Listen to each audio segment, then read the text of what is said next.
before Christmas, when all through the house not a creature was stirring, not even a mouse. The stockings were hung by the chimney with care, in hopes that St. Nicholas soon would be there. The children were nestled all snug in their beds, while visions of sugar plums danced in their heads. And Mamma in her kerchief and I in my cap had just settled our brains for a long winter's nap. When out on the lawn there arose such a clatter, I sprang from the bed to see what was the matter. Away to the window I flew like a flash, tore open the shutters and threw up the sash. The moon on the breast of the new-fallen snow gave the luster of midday to objects below, when what to my wondering eyes should appear but a miniature sleigh and 8 tiny reindeer. With a little old driver, so lively and quick I knew in a moment it must be St. Nick. More rapid than eagles his coursers they came, and he whistled and shouted and called them by name. Now Dasher, now Dancer, now Prancer and Vixen, on Comet, on Cupid, on Donder and Blitzen, to the top of the porch, to the top of the wall. Now dash away, dash away, dash away all.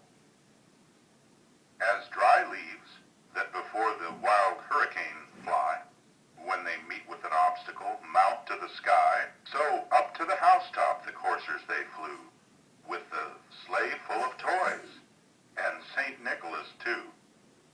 And then, in a twinkling, I heard on the roof the prancing and pawing of each little hoof. As I drew in my head and was turning around, down the chimney St. Nicholas came with a bound. He was dressed all in fur from his head to his foot, and his clothes were all tarnished with ashes and soot. A bundle of toys he had flung on his back, and he looked like a peddler just opening his pack. His eyes, how they twinkled, his dimples, how merry. His cheeks were like roses, his nose like a cherry. His droll little mouth was drawn up like a bow, and the beard of his chin was as white as the snow. The stump of a pipe he held tight in his teeth, and the smoke it encircled his head like a wreath.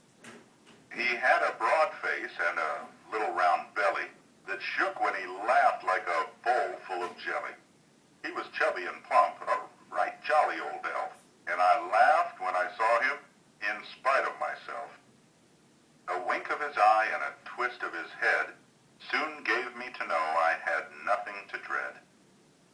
He spoke not a word, but went straight to his work, and filled all the stockings, then turned with a jerk, and laying his finger aside of his nose, and giving a nod, up the chimney he rose. He sprang to his sleigh, to his team gave a whistle, and away they all flew like the down of a thistle. But I heard him exclaim, ere he